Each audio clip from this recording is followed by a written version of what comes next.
여러분 반갑습니다. 오늘도 회의에 많은 분들이 바쁜 시간을 내서 이렇게 참석을 하셨는데 지금 우리가 추진하는 이런 계획들, 실천 과제들은 정말 우리 경제를 앞으로 우리나라를 발전시키느냐 못 시키느냐 주저앉느냐 하는 그 길목에 서서 우리 한 사람 한 사람이 어떻게 노력하느냐에 따라 대한민국의 운명이 달라지고 또 우리 미래 세대가 정말 발전한 나라를 우리들로부터 이어받느냐, 그렇지 않으면 그냥 발전하다가 쭈그러들어 가지고 정말 못난 그런 선배들이 되느냐 하는 이런 모든 것을 결정하는 주요한 시점이기 때문에 우리에게 주어진 절박한 마지막 기회라는 생각을 가지고 임해 주시고 또 반드시 이것은 우리가 이루어내고야 말겠다 하는 그런 정신으로 해야만 된다고 생각을 합니다. 많은 난제와 도전이 있고 어려움이 있지만 이 세상에 여태까지 우리나라 발전이나 역사를 통해서 어려움이 없었던 시절은 없었다고 생각합니다. 그 앞에서 주저앉느냐, 그렇지 않으면 머리를 짜내고 그저 열정을 가지고 노력하느냐 안 하느냐에 따라서 역사가 만들어져 왔기 때문에 여러 가지 어려움이 있다 하더라도 그것 때문에 우리가 못한다 하는 거는 안 되고, 우리가 어떻게 해서든지 불타는 그런 애국심, 나라 사랑하는 마음, 절대로 대한민국이 여기서 주저앉아서는 안 된다. 그럼 이 시대에 우리가 동시대에 이런 사명을 갖고 이렇게 책임 있는 자리에 대통령부터 여러분 모두가 이 동시대에 이 책임을 맡은 걸로 운명을 타고났습니다. 그러면 우리가 이거를 해내야지 부끄럽지 않은 사람들이 되지 않겠느냐, 그런 비장한 각오로 모두 임해 주셨으면 합니다. 오늘은 경제혁신 3개년 계획 발표 이후에 민간이 함께 모여서 실질적인 경제 활성화 방안을 논의하는 자리가 되겠습니다. 특히 오늘은 무역투자진흥회의와 지역발전위원회를 함께 개최하게 되었는데, 경제혁신 3개년 계획을 성공적으로 추진하기 위해서는 중앙뿐만 아니라 지역의 혁신과 발전, 이를 위한 지역의 적극적 동참이 절대적으로 필요하기 때문입니다. 지난 1년간 정부는 4차례의 투자 활성화 대책을 포함한 경제 활성화 대책을 적극 추진해온 결과 5분기 연속 감소하던 설비 투자가 지난해 3, 4분기부터 다시 증가세로 돌아섰고 경제도 점차 회복세를 보이고 있습니다. 하지만 아직 투자가 중소기업과 비수도권으로 확산되지 않고 있고 일부 지역은 생산과 취업자 증가가 정체가 돼서 지역 경제에 어려움이 지속되고 있습니다. 한 집안에서 느끼는 체감 온도가 서로 다르다면 이 문제점을 찾아서 해결해야 합니다. 모든 국민들이 경기 회복을 피부로 체감하기 위해서는 경기 회복의 온기가 전 지역에 골고루 퍼지도록 하는 것이 중요합니다. 성장도 중요하고 그 성장을 모든 지역이 국민들이 같이 이렇게 체감하도록 하는 것도 똑같이 중요한 일이다 하는 것을 우리는 아주 절실하게 느끼고 있습니다. 오늘 회의를 통해서 지역경제 활성화와 지역 주민의 삶의 질 제고를 위한 건설적 대안들에 대해서 심도 있는 논의가 되기를 바라면서 몇 가지 당부의 말씀을 드리겠습니다. 지역은 주민의 삶의 터전이고 또 각 지역이 발전해야 그 결과물들이 모여서 나라가 발전한다고 생각합니다. 지역들이 각각의 특성에 따라서 발전하고 지역 주민들이 각자 일터에서 만족할 만한 결과를 얻어내고 미래에 대한 희망을 키워가는 것이 곧 국민 행복 시대의 출발입니다. 지역별 발전 전략을 수립할 때 가장 먼저 염두에 둬야 할 것은 각 지역마다 특성과 사정이 다르다는 것입니다. 그리고 그 지역의 사정을 가장 잘 아는 것은 지역 주민과 바로 자치단체라는 점입니다.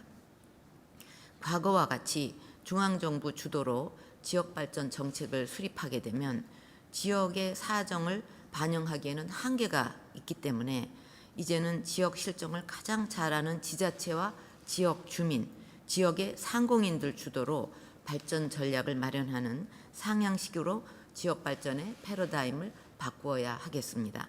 그런 의미에서 지역에서 제안한 지역 행복 생활권과 시도별 특화 발전 프로젝트는 의의가 매우 크다고 생각합니다. 지역 행복 생활권은 종전처럼 중앙에서 인위적으로 이렇게 설정한 것이 아니라 이웃 시, 군 간 자율적 협약을 통해서 설정한 것입니다. 시군 단위의 행정구역 경계를 넘어서 생활권을 함께하는 시군을 하나의 권역으로 묶는 것으로 주민의 삶과 관련된 행정 수요에 공동 대응함으로써 중복 투자도 방지하고 시설의 공동 이용도 가능해져서 이웃 지역 간의 상생 발전을 할 수 있게 될 것입니다. 사업의 실천 가능성도 그 어느 때보다 높을 것이라고 기대를 합니다. 중앙정부도 개별 부처가 그 사업을 지원할 대상 시군을 직접 선정을 하는 분산형 방식이 아니라 지역발전위원회가 모든 부처의 사업을 통합적으로 선정하는 방식을 택함으로써 사업 조정이 용이하고 지역 균형도 제고할 수 있을 것으로 기대를 합니다. 시도별 특화 발전 프로젝트 역시 지자체 주도로 지역의 특성에 맞는 특화 산업 발전을 이끌 수 있는 프로젝트 후보군을 마련한 것으로 알고 있습니다. 프로젝트가 확정되어서 지역 행복 생활권과 함께 추진되면 지역 경제에 새로운 활력을 불어넣을 것으로 기대를 합니다. 앞으로 지자체에서 사명감을 가지고 잘 이끌어 주시기를 바랍니다.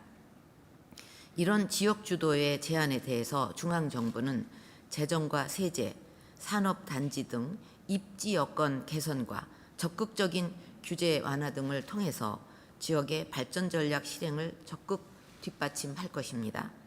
먼저 지역의 건의사항을 적극 수용해서 지역 투자에 걸림돌이 되는 규제를 과감히 개혁해야 할 것입니다. 토지, 농지, 산지 규제와 같은 입지 규제뿐만 아니라 건설, 유통, 관광 등 지역 밀착형 산업에 대한 규제를 발굴해서 획기적으로 개혁해야 합니다.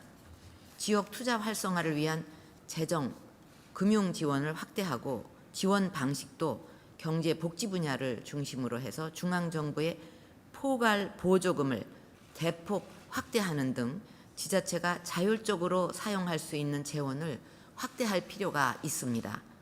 아울러 지역 소재 기업에 대한 입지, 인력, 연구개발 등 인센티브를 확대하고 상대적으로 취약한 지자체의 정책 역량을 보완하기 위한 컨설팅 제공도 필요합니다. 지자체 역시 지역 기업의 성장과 투자 확대가 일자리 창출의 원천이라는 인식을 가지고 과감하게 규제를 개혁해야 하겠습니다. 중앙정부에서 위임받은 각종 인허가 규정과 절차를 간소하고 투명하게 개선하고 지난해 구축된 규제통합정보 시스템을 통해서 중앙정부의 규제 개혁 내용을 실시간으로 파악해 신속하게 자치 법규에 반영해야 할 것입니다. 나아가 지역 투자를 가로막는 불합리한 중앙정부 규제가 있으면 중앙정부의 개선을 건의해서 정부와 함께 개선해 나가야 할 것입니다. 아울러 각종 부담금 등 기업들의 준조세 부담을 경감하고 지역 상공회의소 등과 협력해서 기업의 애로사항을 발굴해 개선하는 노력도 필요합니다. 지자체가 자율적으로 사용할 수 있는 재원이 확대되는 만큼 더 사명감과 책임을 가지고 전시성 사업보다는 지역 발전에 실질적 도움이 되는 중장기적인 투자와 생활 여건을 확충하는 데 활용해야 할 것입니다. 새로운 지원 대책을 마련하는 것 못지않게 이미 추진 중인 중앙정부 정책과 지역 발전 전략 간의 연계를 강화해서 시너지를 극대화하는 것도 중요합니다. 예를 들어 정부가 추진 중인 고용복지 문화 등 통합 전달 체계 구축은 올해 남양주 고용복지 종합센터를 시작으로 금년 중에 20개소로 확대할 예정입니다. 지역 행복 생활권 중에서 주민 수요와 지자체 의지가 높은 지역부터 선도적으로 시행하고 그 성과를 확산시켜 나가면 정책 효과가 더욱 커질 거라고 생각합니다. 또 전국 17개 광역시도에 설치가 될 창조경제혁신센터도 지역 업계와 지자체, 중앙정부의 역량을 총 결집해서 지역의 창의적 아이디어를 사업화로 연결시켜서 지역 주도의 창조경제 구현의 전진기지로 만들어야 할 것입니다.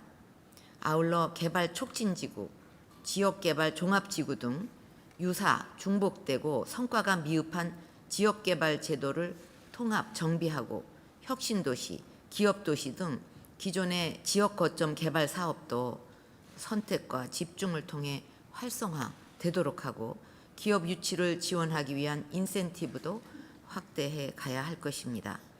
이처럼 주민들과 만나는 최일선에 있는 지자체가 중심이 돼서 서로 혁신 경쟁을 하고 그 과정에서 성공 사례가 전국으로 확산되면 지역 경제 발전에 커다란 성과를 거둘 수 있을 것입니다.